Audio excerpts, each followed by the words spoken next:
ላይ ልታስገድለው ሰው በቅርባ ያንን ነው በቃ ልነግራችሁ የፈለኩትኝ። በቃ ከዚህ በኋላ እንዳትጠይቂ። የገደለው ባልሽ የሞተው ወንድምሽ አሉ። በጣም ነው የሚገርመው። እኔ ይህንን አትስሙት ቤተሰብ፣ ይሄን እንዳሰሙት። ምክንያቱም የገዛ እህቱ ናቲን ልታስገድል ያቺ ታስታወሳችሁ፣ ዳኒን ካልገደልኩ እያለች ጩቤ አውጥታ እንደዛ ስትሆን የነበረችው በስተኋላ ለካ ጉድና ጅራት በስተኋላ ነው። ጉዷን አዝላ ነው ለካ ዳኒን ወቅታ ናቲን ይዛ ሄዳል። በጃዙን ልትገለው ነበር ለካ። ግን እግዚአብሔር ደግ ነው። ናቲ ደግሞ ምንድን ነው የተፈጠረው ብሎ ደንግጦ አፕን ባያረግ ኖሮ ዳኒ የሚሰጧቸዋል ይዘው ይሄዳሉ። እሷ በጎን እዛ የሆነ መርዝ ሰታ ትገለው ነበረ። ምክንያቱም ጓደኛዋ እንዳለችው ከሆነ እያወራች ነበር፣ ልክ ፕሮጀክት እንደሚያካሄድ ሰው በቃ እሱ መወገድ አለበት እያለች እሱን ለማስወገድ ስትጥር ነበር አለች።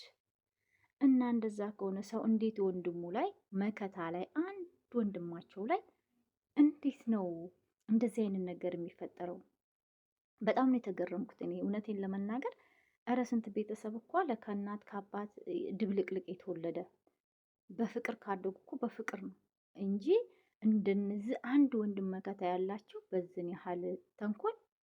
የዛለታ ያዙ ይልቀቁኝ ብላ እሪ ያለችው እሪ ዳኒን በቃ ዳኒን አንቺ ወቅታ ዳኒ እሱን እንትን ሲል ናቲን ይወስዳሉ። ኧረ በስመ አብ። ከዛ እሷ በእጇ ዙር ትገለዋለች። በሽታው ነው የገደለው ለማለት ለምን እርስ በርስ እንዳይደጋገፉ። ስለዚህ ፕሮጀክቱ ያ ነው ማለት ነው። ትልቅ ፕሮጀክት። ምን ያህል የሆነ የተከፈለሽ ወንድምሽን አጥፍተሽ ባለ ፕሮጀክት ባለቤት የምትሆኙ ምን ያህል ይሆን? ጉድሽን ሰምቼ መተሽ ጉድሽን ሰምቼ ሰው እንዴት እንደዚህ ጨካኝ ይሆናል? ኧረ በዛ። በተለይ በጀግኖቻችን እንደዚህ እየጣሩ ለነገሩ ሁላችንም በስተጀርባ ብዙ ተንኮል ሊኖር ይችላል፣ ብዙ ነገር ሊኖር ይችላል። ግን በጣም እንትን ያለኝ ግን የዝች ነው። ገና በአንድ ቀኑ እኮ ነው። በጣም ደግሞ የገረመኝ ትዝታ አላችሁ። በሁለተኛው ቀን ይብላል ለእሶ እንደሚደርስ ሰው እህቷን ሮጣ ቅፍ አረግታት ምናምን የሆነ በቃ የለም ወይኔ ዳኒ ሆስፒታል ገባ። የደስታ ነው እንደ ዘለሽ አቀፍሻት እህትሽን። እንኳን ገባ ሆስፒታል ይመቸኛል። ከዛ ደግሞ ሆስፒታል በትራስ አፍኖ እንዲገድል ሰው ቀጠርሽ። ስለዚህ ተሳካለሽ፣ ፕሮጀክትሽ በአጭሩ ይከናወናል፣ በአጭሩ ጊዜ ይመረቃል ማለት ነው። ግን አልሆነም። ናቲ ዳነ ናቲ ምን ይሻልሻል ታዲያ? አቤት እናትየዋ ምን እኮ አዲስ አበባ ውሽማ ላይ ውሽማውስ እንደሆነ ውሽማሽስ እንደሆነ ጉዴን ያወጣዋል ብሎ የእናትየዋም ጉድ እኮ ነው። ባሏን እዛ አስቀምጣ ሌላ ውሽማ። የደከመው ሰው እኮ ወደ ባል አይሄድም። የደከመው ሰው እኮ ሰው ማስታመም የሰለቸው ሰው እኮ ራሱን ሪላክስ ያደረግ የሆነ በቃ ወደ ነፋሻ ቦታ እኮ ነው የሚሄደው። ወንድ ፍለጋ ከተማ ከሐዋሳ ድረስ አዲስ አበባ አይመጣም። ኧረ እንደው ኧረ ጌታ ሆይ ኧረ መንኩት። ኧረ ምን ታሪክ ነው? እናትየዋ በቃ እንደው ሳልነግረው እንዳይሞትብኝ። እሷም እናትየዋም እንደሚሞት በደንብ ነው የጀነጀኗት። ለምን እህትየዋ እንደሚሞት ራሷ ስለፈረደችበት ገዳዋ እሷ ስለነበረች በደንብ ፈርዳበታለች ማለት ነው።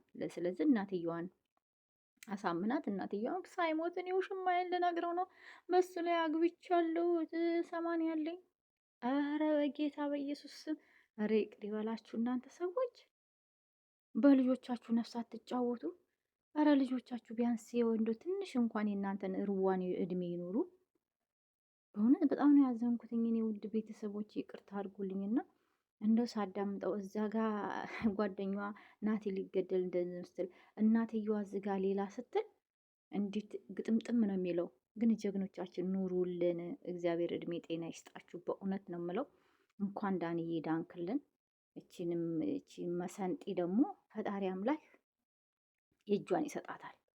መች በደኗ ይዛለት እሪ አላለችም እኮ እሪ እንደ ቆላ ፍየል እኮ ነው ያደረጋት።